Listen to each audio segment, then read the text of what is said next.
ஏ என்பவர் பி என்பவரை காட்டிலும் வேலை செய்வதில் 3 மடங்கு வேகமானவர். பி ஆனவர் ஒரு வேலை 24 முடிப்பார் எனில் இருவரும் இணைந்து அந்த வேலையை முடிக்க எத்தனை நாட்கள் எடுத்துக்கொள்வர் என காண்க. ரொம்ப ரொம்ப சிம்பிளான ஒரு கொஸ்டின் தான் பாருங்க. ஃபர்ஸ்ட் ஏக்கும் பிக்குள்ள விகிதம் கண்டுபிடிக்கும். இந்த மாதிரி மடங்கு வேகமானவங்க திறமையானவங்க இந்த மாதிரி வந்தா என்ன பண்ணும், விகிதம் கண்டுபிடிக்கும். ஓகே, அப்ப ஏ இஸ்டு பி.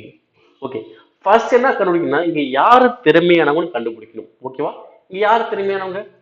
ஏ என்பவர் பி என்பவரை காட்டிலும் வேலை செய்வது அது 3 மடங்கு வேகமானவர். அப்ப யாரு திறமையானவர்? ஏ தான் திறமையானவர். அப்ப ஏ தான் திறமையானவர்னா அவரோட மதிப்பு 1 இஸ்டு நீங்க என்ன சொல்றாங்க, 3 மடங்கு சொல்றாங்களா, அதை இன்னொரு ஆள் போட்டுக்கோங்க.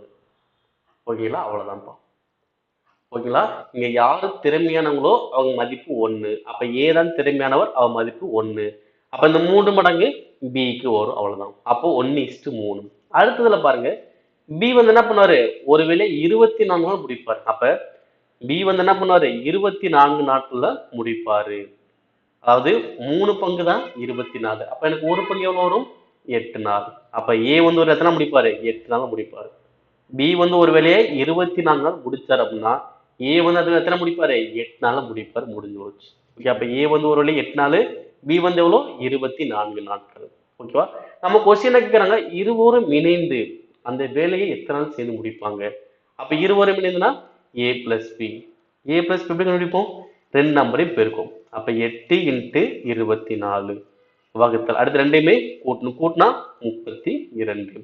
இப்ப அடிங்க, 4 8 8 4 8 32, 1 நாங்க நாங்க 6 நாங்க 24, ஆன்சரோ 6 நாட்கள். சிம்பிள்.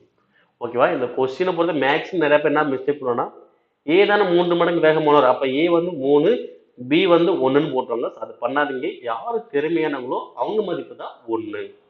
இதே சதவீதத்துல கொடுத்தாங்கன்னா 100% வச்சுக்கணும். இன்னொரு வாழ்க்கை என்ன பண்ணோம், 100ல அதை அதிகப்படுத்திக்கணும், அவ்வளவுதான்.